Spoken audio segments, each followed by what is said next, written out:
आज की वीडियो में हम पढ़ेंगे अकाउंटिंग क्या है, अकाउंटिंग कितने प्रकार की होती है और उनके एग्जाम्पल। तो आइए वीडियो को बिना टाइम वेस्ट किए हुए वीडियो को स्टार्ट करते हैं। नमस्कार दोस्तों, मैं दिलीप पुष्पद। आज की वीडियो में हम देखने वाले हैं अकाउंटिंग।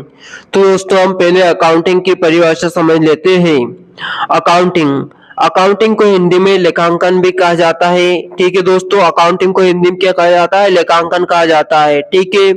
व्यवसाय की वित्तीय फाइनेंशियल गतिविधियों के रिकॉर्ड को व्यवस्थित रूप में प्रस्तुत करना ही अकाउंटिंग कहलाता है।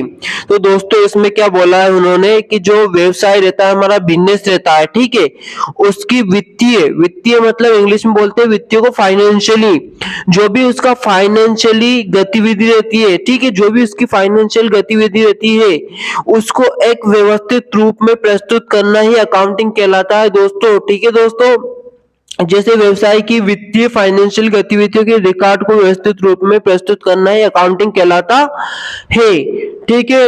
अकाउंटिंग शब्द सन 1565 आया था। ठीक है। अकाउंटिंग शब्द कब आया था अस्तित्व में, मतलब हमारे बीच में कब आया था?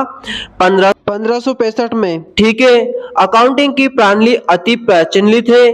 ठीक है, यह मतलब बहुत पुरानी पद्धति है। ठीक, अकाउंटिंग ये आज से नहीं चल रही है, कभी से चल रही है। ठीक है। पर पहले क्या होता था? पहले इनमें कॉपियों में होता था, अब हम डिजिटल करने लग गए आजकल। ठीक है, तो आगे पढ़ेंगे। इसमें लगातार सुधार आया। ठीक है, इसमें लगातार सुधार आता गया, कोई दिक्कत नहीं है। अकाउंटिंग का काम कॉपियों में किया जाता था। ठीक है दोस्तों, मैंने अभी बताया था आपको कि अकाउंटिंग का काम कॉपियों में किया जाता था। अब इस टेक्नोलॉजी की दुनिया में अकाउंटिंग का काम कंप्यूटर पे होने लगा।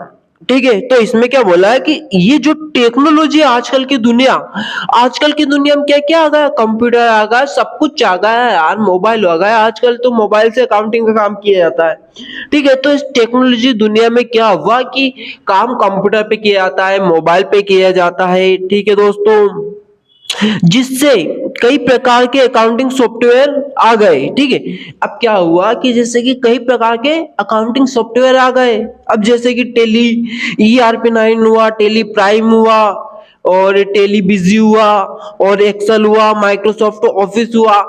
ऐसे बहुत सारे सॉफ्टवेयर है जिस पर अकाउंटिंग का काम किया जाता है।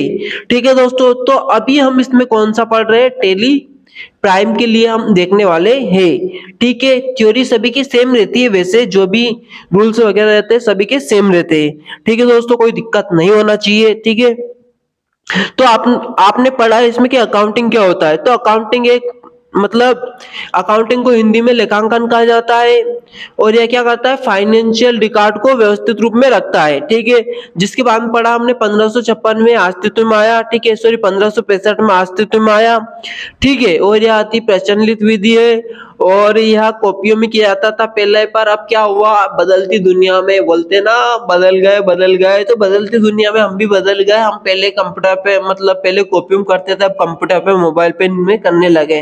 ठीक है, इसके कई सॉफ्टवेयर जैसे कि Tally, Excel, Microsoft Office, Tally ERP9 Prime, Busy, जो भी आप जिस पे भी चल रहा हो यार अकाउंटिंग का काम करो, सॉफ्टवेयर कहलाता है। ठीक है, कोई दिक्कत नहीं होना चाहिए। आपने समझ लिया अकाउंटिंग किसे कहते हैं। ठीक है, अब इसके बाद में आता है अकाउंटिंग के प्रकार। ठीक है, अकाउंटिंग 3 प्रकार का रहता है मेन।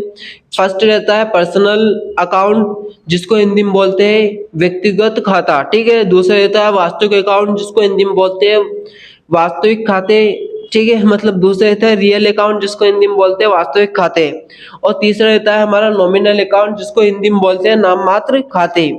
तो आइए हम इनको एक एक करके समझ लेते हैं।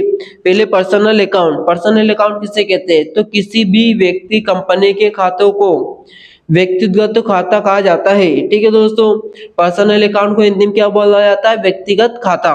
ठीक है, अब किसी भी व्यक्ति, इसमें कौन कौन आता है? कोई भी व्यक्ति आ जाता है, कंपनी आ जाती है, बैंक आ जाती है। ठीक है, तो बैंक, कंपनी, व्यक्ति, इनके खाते आ जाते हैं, तो इनको हम पर्सनल अकाउंट कहते हैं। जैसे श्याम का खाता, मोहन का खाता, ऐसे हमारे पर्सनल अकाउंट कहलाता है।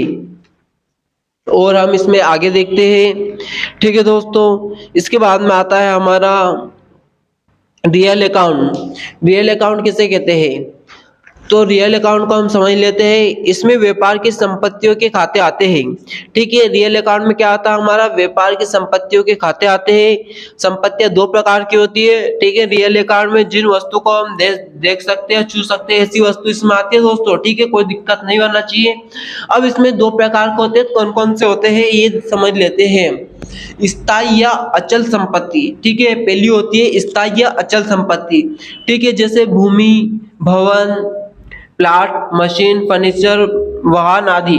ठीक है दोस्तों, ये स्थायी है। क्या आप भवन को इधर से उधर उठा कर रख सकते हो, क्या नहीं रख सकते हो ना, तो आपकी स्थायी संपत्ति है ये। ठीक है, जिसके बाद में आपकी अस्थायी संपत्ति और चल संपत्ति आती है, जैसे कि रोकड़ जो पैसा रहता है हमारे पास से आता जाता रहता है, लेनदार, देनदार, आय आदि। ठीक है दोस्तों, ये हमारी अस्थायी संपत्ति हो गई, चल संपत्ति हो गई। कोई दिक्कत नहीं है, पैसे इधर से इधर जाते रहते हैं, लेनदार इधर से इधर देता रहता है और देनदार उधर से देता रहता है। ठीक है, और आय भी इधर से उधर जाती रहती है।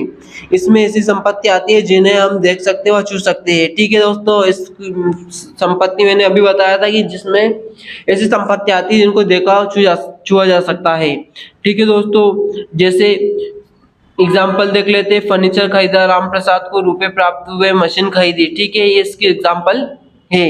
अब हम देख लेते हैं तीसरे नंबर पर नॉमिनल अकाउंट किसे कहते हैं। ठीक है, रियल अकाउंट का आपको समझ में आ गया होगा। रियल अकाउंट में कुछ नहीं है। रियल अकाउंट में संपत्ति आती है हमारी, जैसे कि भूमि, भवन, प्लाट और पैसा वैसा, लेनदार देनदार, ये सब कुछ इसमें आ जाता है रियल अकाउंट में। ठीक है, कोई दिक्कत नहीं होना चाहिए। जिसके बाद में हम तीसरा देख लेते हैं नॉमिनल अकाउंट, जिसको हिंदी में बोलते हैं नाम मात्र खाते। इसमें व्यापार में होने वाले सारे खर्च, हानि और आय लाभ आते हैं। ठीक है, इसमें क्या आता है, जो भी व्यापार में खर्चा होता है, हानि होती है या कुछ फायदा होता है, तो सारा नॉमिनल अकाउंट में आ जाता है।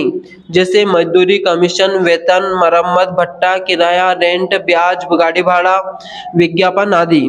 ठीक है, अगर रेंट हमारे पास आया और रेंट हमारे पास से गया, मजदूरी दी, मजदूरी मिली, तो ये पूरे नॉमिनल अकाउंट में आ जाते हैं।